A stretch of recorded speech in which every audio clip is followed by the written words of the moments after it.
ಮುಖಂಡರಾದ ಬಾಬುವರು, ಪುಟ್ಟರಾಜವರು, ಕರಿಯಮ್ಮನವರು, ನಮ್ಮ ಯಾದಗಿರಿ ಶರಣಗೌಡ ಪಾಟೀಲರು, ಹೀಗೆ 15 ಜನ ಶಾಸಕರು, ಶರವಣ ವಿಧಾನ ಪರಿಷತ್ತಿನ ಸದಸ್ಯರು, ನಮ್ಮ ವಿಧಾನ ಪರಿಷತ್ತಿನ ಎಲ್ಲ ಸದಸ್ಯರು, ನಮ್ಮ ಪಕ್ಷದ ಮುಖಂಡರು ಈ ಸಭೆಯಲ್ಲಿ ಭಾಗವಹಿಸಿದ್ದಾರೆ.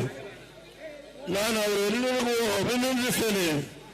ನಿಖಿಲ್ ಕುಮಾರಸ್ವಾಮಿ ಅವರು ಈ ಒಂದು ಹೋರಾಟದಲ್ಲಿ ಅಗ್ರಗಣ್ಯ ಸ್ಥಾನವನ್ನು ವಹಿಸಿ ಏನು ಹೋರಾಟ ಮಾಡ್ತಾ ಇದ್ದಾರೆ, ಅದಕ್ಕೆ ಕುಮಾರಸ್ವಾಮಿ ಅವರು ಬಿಡುವಿದ್ದಂತ ಸಮಯದಲ್ಲಿ ಕೇಂದ್ರದ ಮಂತ್ರಿಗಳಾಗಿ ಒಂದು ಕಡೆ ಜವಾಬ್ದಾರಿ ನಿರ್ವಹಣೆ ಮಾಡಬೇಕು, ಮತ್ತೊಂದು ಕಡೆ ಈ ಕ್ಷೇತ್ರಕ್ಕೆ ಸಂಬಂಧಪಟ್ಟಂತೆ ರೈತರಿಗೆ ಅನ್ಯಾಯವಾದಂತ ಸಂದರ್ಭದಲ್ಲಿ ಅವರು ಯಾವುದೇ ಒಂದು ಮಾನಸಿಕವಾದಂತ ಹಿಂಬದಿ ತೋರಿಸದೆ ಎದುರಿಸತಕ್ಕಂಥ ಸ್ಥೈರ್ಯ ಮತ್ತು ಸಾಮರ್ಥ್ಯ ಹೊಂದಿರತಕ್ಕಂಥ ನಾಯಕರು.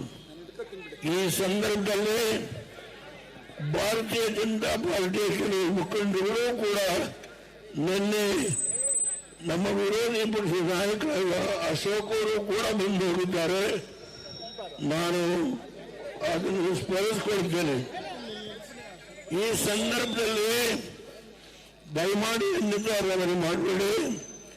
1994ರಲ್ಲಿ ನಾನು ರಾಮನಗರದಿಂದ ವಿಧಾನಸಭೆಗೆ ಆಯ್ಕೆಯಾದೆ. ಆಗ ರಾಮನಗರದ ಮಹಾಜನತೆಗೆ ತೋರಿಸಿದಂತ ಒಂದು ಪ್ರೀತಿ ವಿಶ್ವಾಸ ಏನಿದೆ, ಅದರ ಹಿನ್ನೆಲೆಯಲ್ಲಿ ನಾನು ಮುಖ್ಯಮಂತ್ರಿಯೂ ಆದೆ, ಪ್ರಧಾನಮಂತ್ರಿಯೂ ಆದೆ. ನಿಮಗೆ ಜ್ಞಾಪಕ ಇರ್ಬೋದು, ಅನೇಕ ಜನ ಹಿರಿಯರಿಗೆ ಬಿಡದಿ ಬೋರಯ್ಯನವರನ್ನ ಅವತ್ತು MLC ಮಾಡಿದ್ವಿ.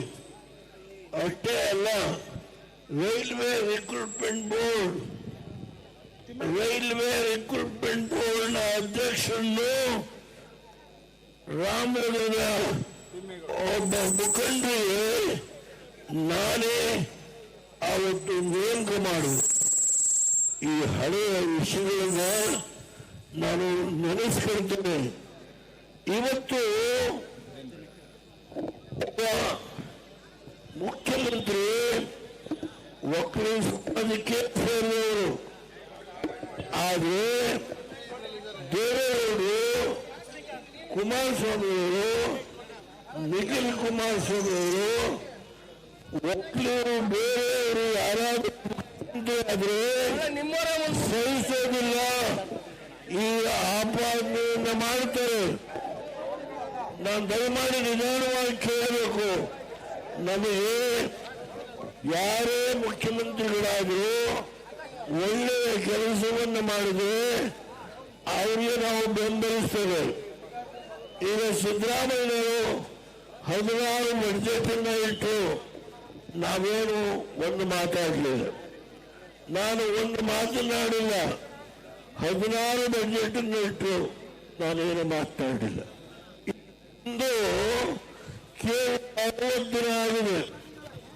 ನಮ್ಮವರೇ ಯಾಕೆ ನಾವು ಹೋರಾಟ ಮಾಡಬೇಕು ಹೇಳ್ತಾರೆ. ಕುಮಾರಸ್ವಾಮಿ ಅವರು 2008ರಲ್ಲಿ ಮಾಡಿದಂತ ನಿರ್ಣಯವನ್ನ ನಾನು ಈಗ ಜಾರಿಗೆ ಕೊಡ್ತೇನೆ. ಹೌದು, ನೀವು ಡೆಪ್ಟಿ CM ಆಗಿ ನೀವು ಬೆಂಗಳೂರಿನ ಡೆವಲಪ್ಮೆಂಟ್ ಅಥಾರಿಟಿ ಎಲ್ಲ ಅಧಿಕಾರವನ್ನು ಇಟ್ಕೊಂಡಿದ್ದಂಥವರು, ಕಾಂಗ್ರೆಸ್ ಅಧ್ಯಕ್ಷ ಆಗಿದ್ದಂಥವರು, ಈ 3 ವರ್ಷ ಬೆಳೆದು ಈ ರೈತರಿಗೆ ನೀವು ಅವ್ರಿಗೆ ನೇಣಕ್ಕೆ ಹೊರಟಿದ್ದೀರಿ. ಇದು ಕುಮಾರಸ್ವಾಮಿಯವರು ಮಾಡಿದಂತ ತೀರ್ಮಾನ ಅಂತ ಯಾವ ನಾಳೆಯಿಂದ ಹೇಳ್ತೀರಿ ನೀವು? ಕುಮಾರಸ್ವಾಮಿ ಅವರು ಏನ್ ತೀರ್ಮಾನ ಮಾಡಿದ್ರು? ಅವರು ಬೆಂಗಳೂರಿನ ಒಂದು ಜನತೆಯ ಒತ್ತಡಕ್ಕೆ 5 ಹೊಸ ನಗರಗಳನ್ನು ಮಾಡಬೇಕು ಅಂತ ತೀರ್ಮಾನ ಮಾಡಿದ್ರು. ಅದರಲ್ಲಿ ರಾಮನಗರ ಒಂದು.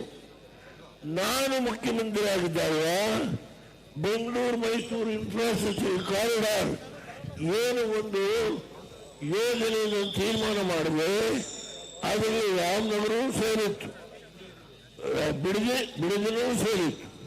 ದಯಮಾಡಿ ಡಿ.ಕೆ. ಶಿವಕುಮಾರ್ ಅವರೇ, ನೀವು 2 ವರ್ಷ ರಾಜ್ಯ ಆಳಿ, ನಮಗೆ ಅಸಮಾಧಾನ ಇದೆ ಅಂತ ಇಲ್ಲ. ಯಾಕೆ ಅಸತ್ಯವನ್ನ ಹೇಳಿ ರೈತರ ಮನೆ ಹಾಳು ಮಾಡಲಿಕ್ಕೆ ಹೊರಟಿದ್ದೀರಿ? 1 ಗುಂಟೆ, 2 ಗುಂಟೆ, 3 ಗುಂಟೆ, 5 ಗುಂಟೆ, 10 ಗುಂಟೆ ಜಾಗ ಉಳಿಸಿಕೊಂಡು ಹಸುಗಳಿಗೆ ಮೇವು ಬೆಳೆಸಿ ಹಾಲನ್ನು ಕರೆದು ಯಾರು ಇವತ್ತು ಜೀವನ ನಡೆಸ್ತಾ ಇದ್ದಾರೋ ಅವರ ಹೊಟ್ಟೆ ಮೇಲೆ ಹೊಡೆದು ಈ ಪ್ರಾಜೆಕ್ಟ್ ಅನ್ನ ಯಾರಿಗೋಸ್ಕರ ಮಾಡ್ತಾ ಇದ್ದೀರಿ ನೀವು? ಹೇಳಿ, ಸತ್ಯ ಹೇಳಿ, ಯಾರಿಗೋಸ್ಕರ? ಬೆಂಗಳೂರು ಬೇಡಿಗೆಯಲ್ಲಿ 20,000 ಸೈಟ್ಗಳು ಖಾಲಿ ಬಿದ್ದಿದ್ದಾವೆ. 20,000 ಸೈಟ್ಗಳು. ಇದನ್ನು ನಾನು ಹೇಳೋದಿಲ್ಲ, ಸತೀಶ್ ಜಾರಕಿಹೊಳಿ